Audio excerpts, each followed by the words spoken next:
Greetings, all. My name is Robert Bogle, and today we'll be discussing a study on how different teaching methods influence the development of self regulation in online mathematical problem solving discussions. We'll focus on two main approaches: analyzing the findings and discuss implication for future practices.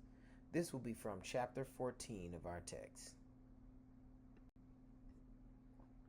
This study aimed to compare two teaching approaches for supporting self-regulation among sixth graders in an online math setting. The first method, metacognitive problem solving, uses a structured model called Improve, encouraging self-questioning at each step of problem solving. The second, metacognitive sharing knowledge, is less structured and allows students to share reflections freely without a model. In the MPS group, or the metacognitive problem solving group, the Improve model is central to learning. It guides students through stages of comprehension, connection, strategy, and reflection.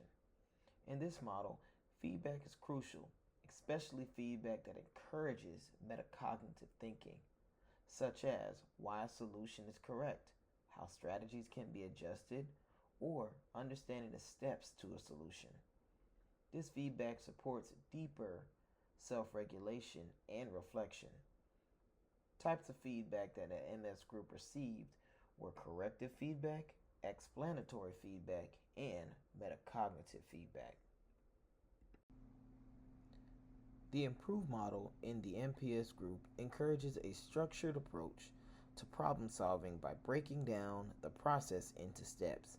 Each stage, such as identifying the problem, making a plan, reflecting on steps, and verifying solutions, supports self-regulated learning by guiding students to think critically about their approach. This model provides scaffolding for students, helping them develop habits of tackling complex problems independently. The Improve model is broken into 7 steps.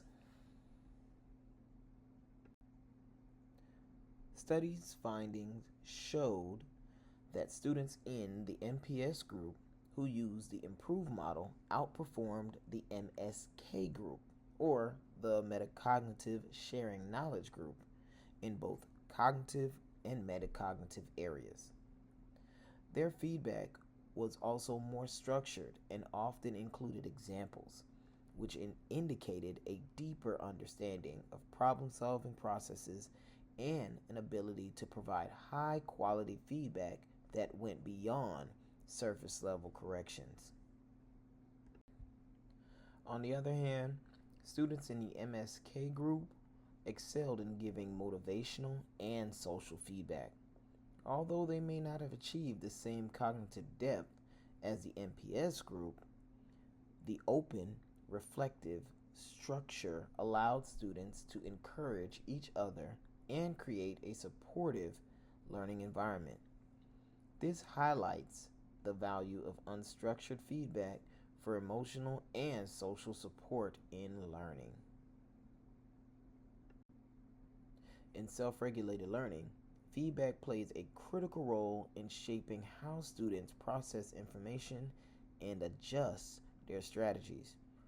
The displayed 3 types of feedback help begin to put a more specific picture together. With metacognitive feedback, it helps students understand the why behind corrective solutions, really encouraging deeper learning. Corrective feedback is more straightforward, focusing on right or wrong answers, while explanatory feedback offers reasons behind the correction, bridging the gap between simple error correction and understanding.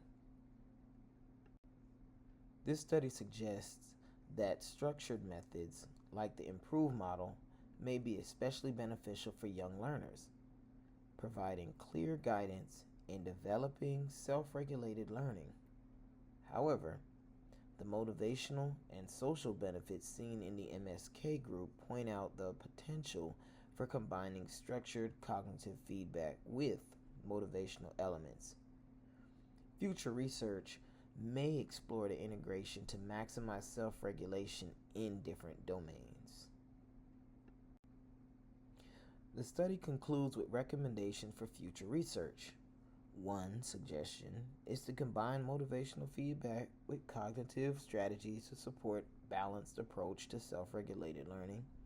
Another area for exploration is how different types of feedback influence SRL in other subjects like science or literacy, where problem solving might look different.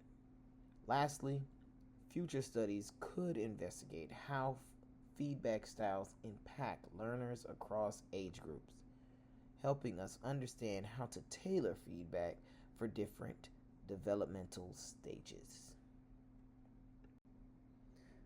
In summary, we saw how structured feedback in MPS promotes metacognitive reflection, whereas the open reflection in MSK boosts motivational and social aspects of learning.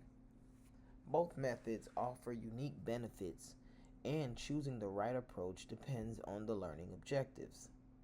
Understanding how each method works can help educators support self-regulated learning more effectively in an online problem-solving context. Thank you for listening.